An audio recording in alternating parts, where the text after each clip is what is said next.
All right, hello everyone. Thanks so much for joining us for this extremely exciting panel.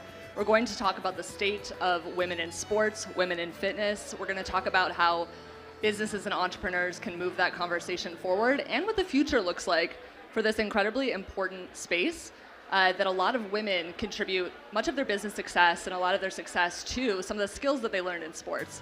So it's an incredibly topical conversation for female entrepreneurs, and I have some amazing panelists to kick us off.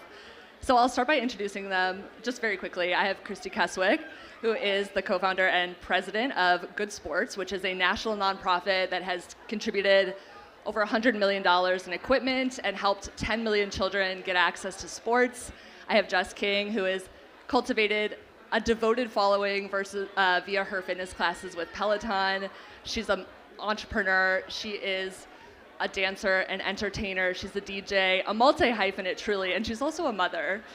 And then I have Sonia Komunovich here, who is the founder and CEO of Ona Creative, which is an LA-based agency that drives social change through advertising and production. It's worked with brands like Nike, Ulta, and the WNBA, championing women in sports. So I'm really excited to kick off this conversation. I want to sort of set some of the context here. So Christy, I'll start with you, but everyone feel free to chime in. This one's about the benefits that we see in women and the participation in sports. So we know that 94% of female executives did play sports at one time. We have 69% of women who earn over $100,000 a year and in leadership roles having participated in sports. So it's quite obvious that there's a link here. To what do you attribute the success? Like, what qualities in sports prepare women for these major roles? And why then is it important that we see access to sports for women of all ages and women of all areas, not just women in professional sports? Sure. The information you shared around the statistics and research it's been very clear for a long time that there is a connection there. And what we find is that some of the attributes that girls find through sports, like resilience and teamwork and thinking through strategies, are all things that are really closely aligned to success in the professional world. We also know that girls who play sports for longer periods of time are more likely to end up in leadership positions. So there's a clear connection there, and that's been proven over and over again. And that's one of the things that we feel very strongly about, is making sure we're continuing to invest in youth so they're getting all of those opportunities. So that is really where we see that connection. I was going to say, so I'm an employer, right? And I see people come through our company all the time. People by far with the most grit, resilience, people who are able to take really tough feedback, pivot, and make a change, all played sports. Played sports, were in the military. There's some aspect that they had to learn at an early age to overcome tough feedback. Sports really teaches you how to get better, just through practice and trying. So for me, I don't purely hire athletes, but I do think it's a very important thing when I'm looking at my team to ensure that the leadership does have some athletes in it. I also think it's important to note that while it builds that foundation, that structure, you mentioned endurance as like a leadership, and we know from in the fitness perspective that endurance over time is the thing that's going to make you faster and stronger by focusing on it. So it is definitely an attribute, but as it relates to women, let's not forget that we're playing sports, we're competing, we're doing all the things, and we get our period every single month. To overcome that, to create that kind of discipline from physical discomfort, to continue to compete, to show up, to smile when you don't feel like it, these qualities, especially when they're confronted in youth, definitely go such a long way when you're taking leadership positions or even being a mom. It shows up so much. Now, I think the first sort of frontier when it comes to ensuring access to women in sports, or one of the initial ways that can be promoted, is starting with conversations at home. Jess, you danced as a young girl, you were incredibly talented, you competed, and you're a mother now. How do you talk to, or how do you recommend people talk to children or parents about ensuring participation in sports? I think it's about nurturing what the child is naturally excited and gravitate towards, and providing as many opportunities. And then, with privilege comes the investment then you can make in your children and in their future.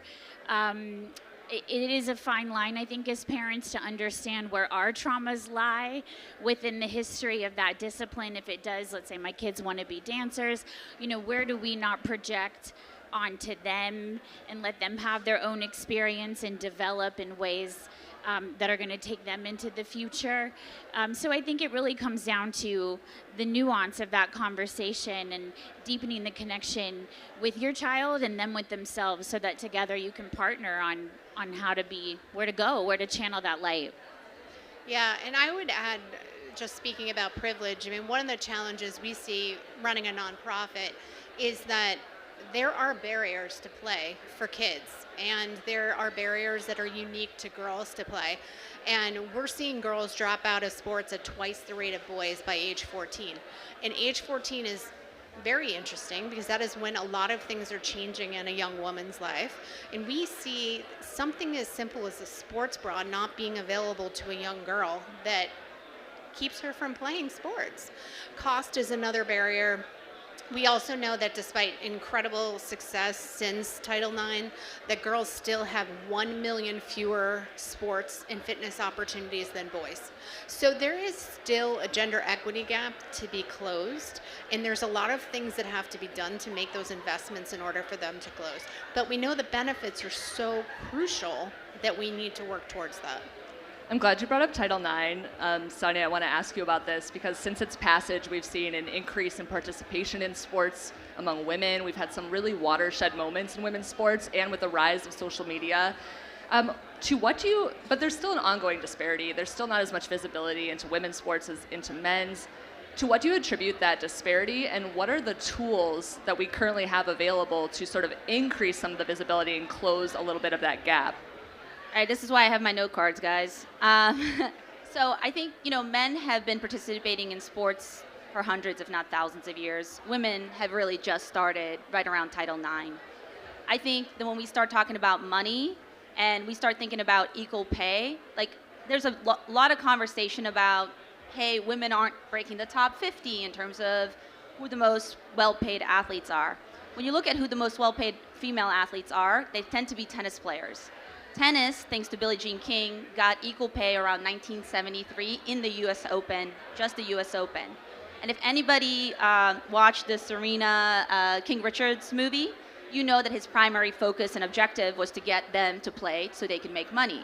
I have talked to numerous athletes who have had to decide between becoming a doctor or going to make $50,000, $60,000, $70,000 a year, a fraction of what they would make as a doctor, to play professional sports. So at some point, the love of the game gives up, right? At the same time, we also have to understand that in the 1970s, the NBA wasn't making money. They were losing money. Even up until a couple of years ago, or 10 plus years ago when I was at the Clippers, most of the NBA teams were losing money. They weren't making money. So with that said, it takes time to catch up. It's not gonna happen overnight. I mean, women are making leaps and bounds everywhere we look. They are jumping over hurdles all the time. But what really, shot the NBA into, the stratosphere was, the Larry Bird Magic feud back in the 1970s.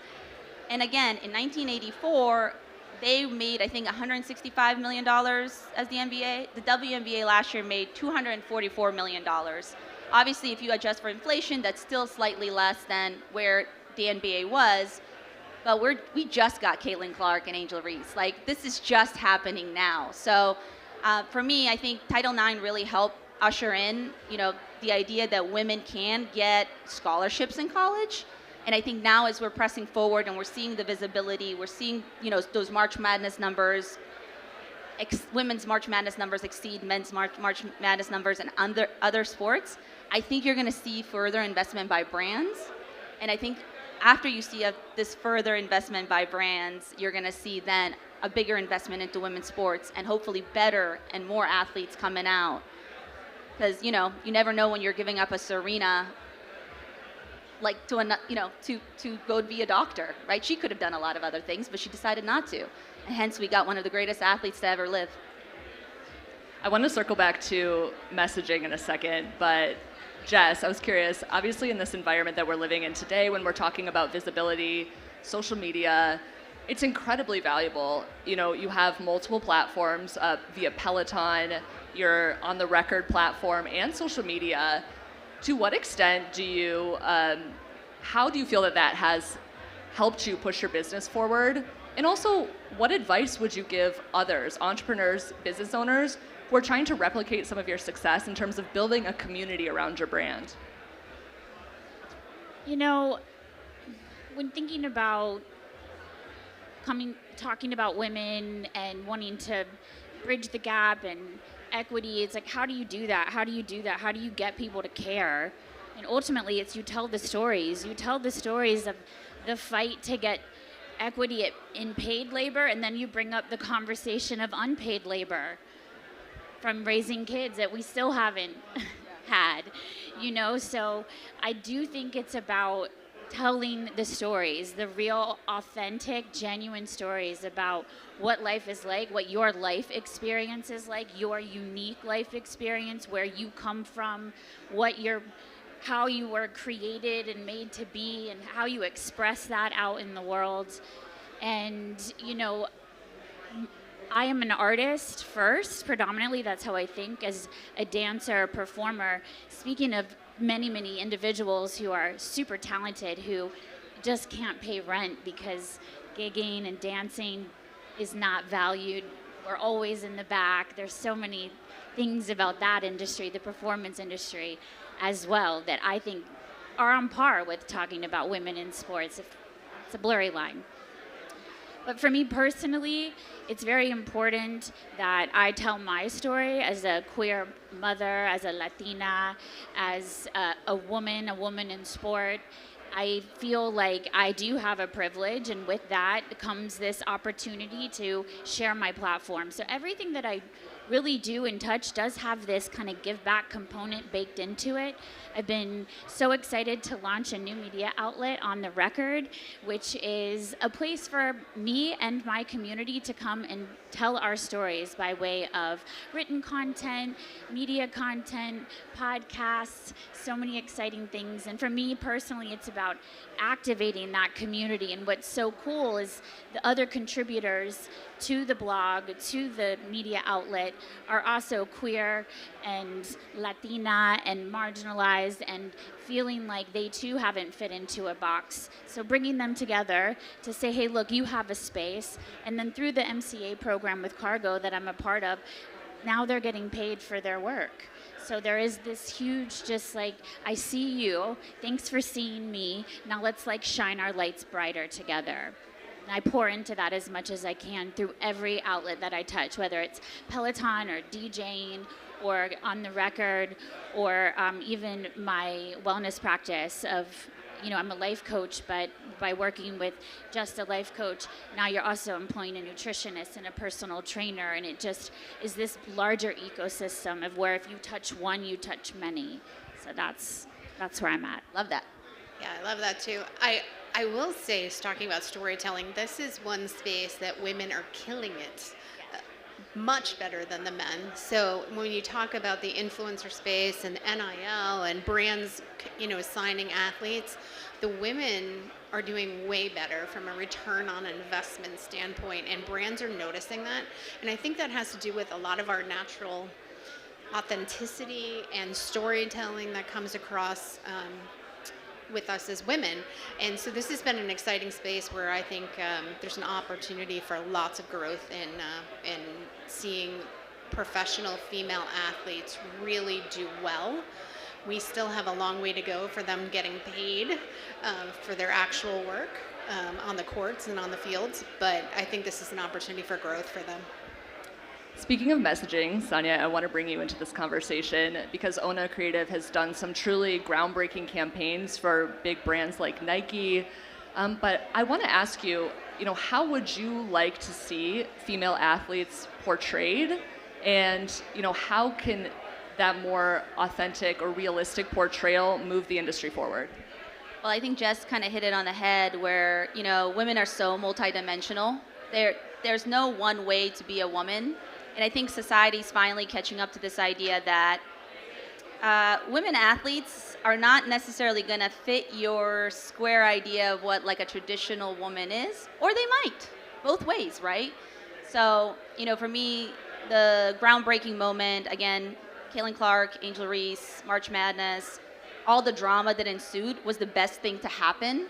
But if we try to say that, oh, that's not ladylike behavior, who cares? The men do it all the time. I used to sit in the Clippers back office, and these sales guys would constantly talk about like realgm.com and this trade and this guy did this off court and da-da-da-da. Sports is drama, and we got to let women participate in that too.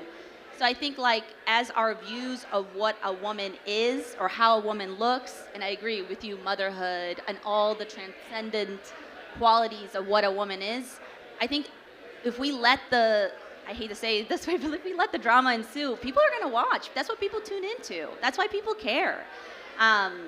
So I just want to, that's one place where like from a messaging standpoint.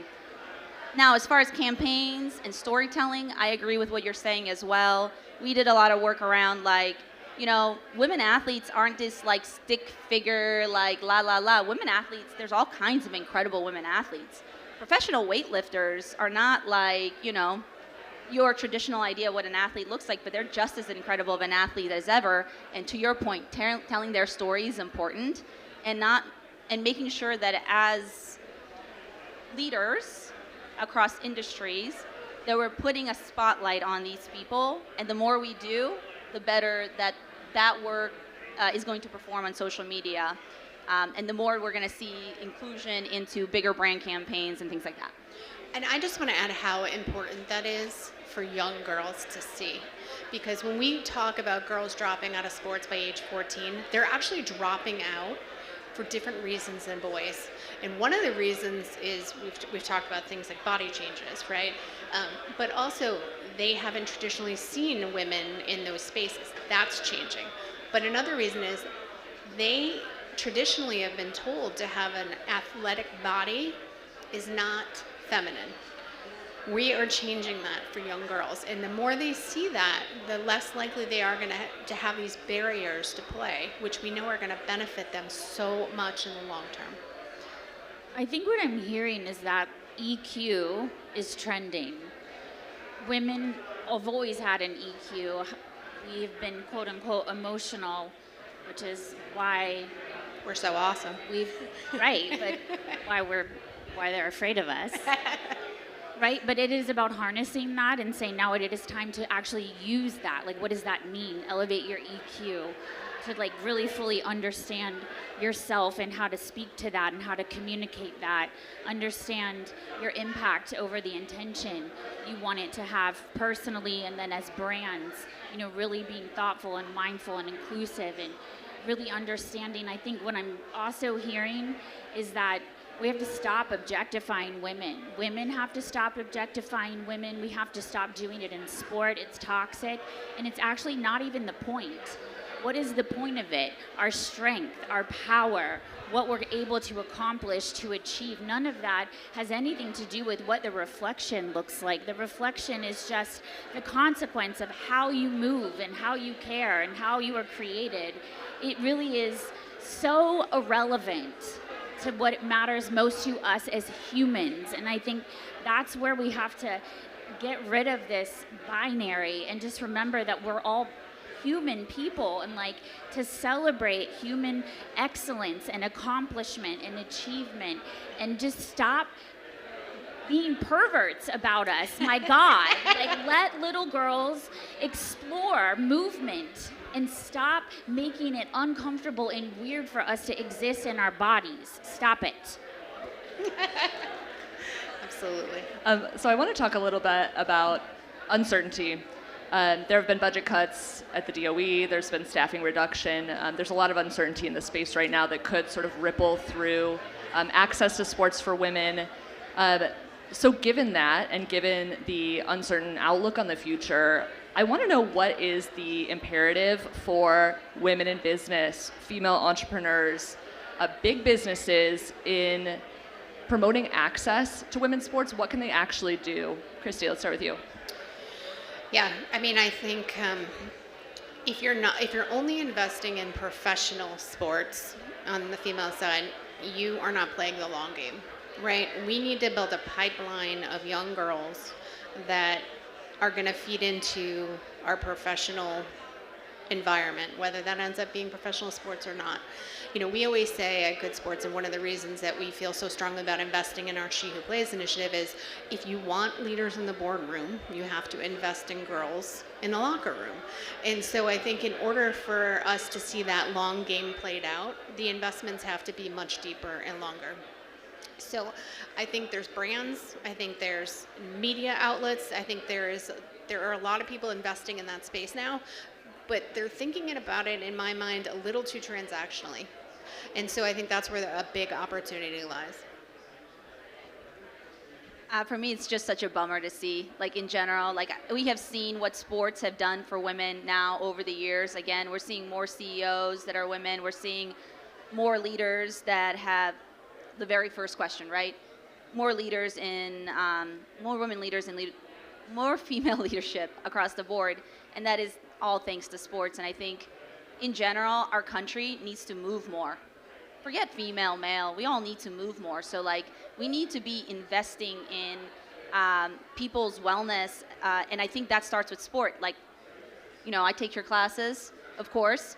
I wouldn't do that probably if I didn't, wasn't a competitive person who played sports for, most of my high school. I'm not a professional athlete, but I have the endurance you spoke about earlier. I think all of that, you build healthy individuals when you have people participating in sports. So it's just a bummer for me in general. I think it's important to state the way the conversation has been presented feels as though, like, what I'm thinking about the individual who maybe didn't grow up with sports. He's like, shit, I'm a woman and I didn't, what? Okay, so I think that's where fitness is a beautiful playground for anyone to come into a movement practice and understanding their body. That's what sport is, right? It is a tailored movement practice, whether you're playing football, basketball, tennis, dance, whatever. Very, very specific movement vocabulary to that. Fitness holds all of those movement patterns within it, strength training, and then you can also get more niched and more specific.